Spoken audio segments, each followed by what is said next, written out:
Voici un nouvel épisode de Guillaume découvre les trucs que tout le monde, ou peut-être beaucoup de monde en tout cas, connaissait déjà. Je dois dire qu'en ayant pris un véhicule de location pendant les vacances en août, et puis en ayant dû déposer ma voiture chez le carrossier là ce matin et pour quelques jours, et ayant donc un véhicule de prêt durant cette absence de voiture, je découvre quelque chose que je ne connaissais pas à la base, en tout cas que j'avais jamais eu l'occasion d'utiliser. C'est Apple CarPlay.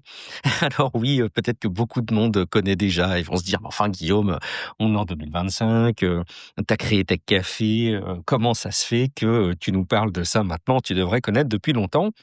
Eh bien oui, probablement, sauf que, peut-être que vous ne le savez pas, mais je suis, avec des gros guillemets, «l'heureux utilisateur» d'une Tesla Model 3 et ces véhicules ont plein d'aspects très positifs, je trouve, sur l'expérience logicielle notamment. Mais ces véhicules ont aussi un énorme défaut, c'est qu'ils sont enfermés dans un écosystème voulu par la marque et probablement dicté par Elon Musk, qui empêche de profiter de services tiers. L'intégration, par exemple, d'Apple Music, de Spotify, de beaucoup de services a pas été très facile et est arrivé avec le temps. En plus, ce sont souvent des services qui sont disponibles avec des abonnements premium que je me refuse de payer. Et par exemple, le GPS, il est fermé sur le parcours avec des services de Google Maps qui sont en partenariat, sans doute, j'imagine, avec un contrat avec Tesla. Et il n'est pas possible d'avoir, par exemple, Waze sur l'écran de la Tesla pour naviguer. Alors, il existe au passage des boîtiers qu'on peut rajouter à sa voiture, à sa Tesla, pour avoir des écrans supplémentaires et avoir des expériences de type CarPlay. Mais alors moi, je suis en location longue durée et je me refuse un petit peu d'intervenir trop sur le véhicule, même si c'est pour brancher un appareil avec 2 câbles. Je voudrais pas que ça crée le moindre problème. Je suis après tout pas propriétaire, et c'est pas le genre de choses sur lesquelles je suis pleinement confiant. Mais donc, je n'ai jamais eu l'occasion de découvrir CarPlay ou d'ailleurs, pour beaucoup, Android Auto qui doit être une expérience très similaire pour les possesseurs de smartphones, Android.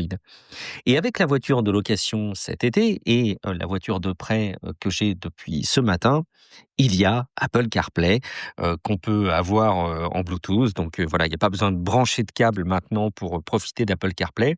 Et Apple CarPlay, pour les personnes qui ne connaîtraient pas, c'est quoi? C'est un affichage adapté de votre smartphone et j'allais dire même limité à des fonctions essentielles, sur l'écran de votre véhicule pour profiter d'une expérience qui soit adapté à la conduite. Et donc, vous retrouvez déjà pas forcément beaucoup d'applications, hein. Il faut que les applications soient compatibles CarPlay et qu'elle soit pensée aussi pour l'expérience de conduite dans une voiture. Et par exemple, c'est le cas de Waze, c'est le cas de Apple Plan, c'est le cas de Apple Music, c'est, j'imagine, le cas de Spotify. Je suis pas abonné Spotify, mais je crois que c'est le cas aussi. Et il y a quelques applications comme ça, qui sont compatibles CarPlay. Vous avez aussi l'expérience de la messagerie avec, iMessage, avec, WhatsApp.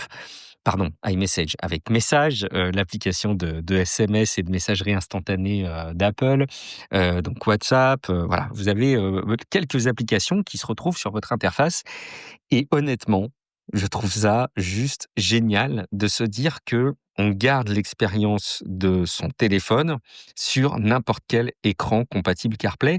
Et c'est un truc auquel je n'avais pas pensé parce que spontanément, quand on parle de CarPlay, de cette fonctionnalité, on pense à son véhicule principal.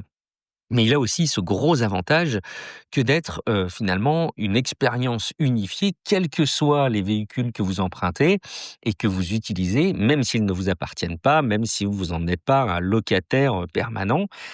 Et c'est juste, formidable à mon sens, que de me dire que j'ai loué une voiture, durant les vacances, que j'ai eu sur l'écran l'interface, de mon iPhone et que ce matin, j'ai été, récupérer une voiture de prêt, alors que je déposais mon véhicule, au garage et en échange, j'ai, donc ce véhicule et donc sur l'écran, je retrouve exactement la même interface que celle que j'ai pu, découvrir, durant ces vacances cet été.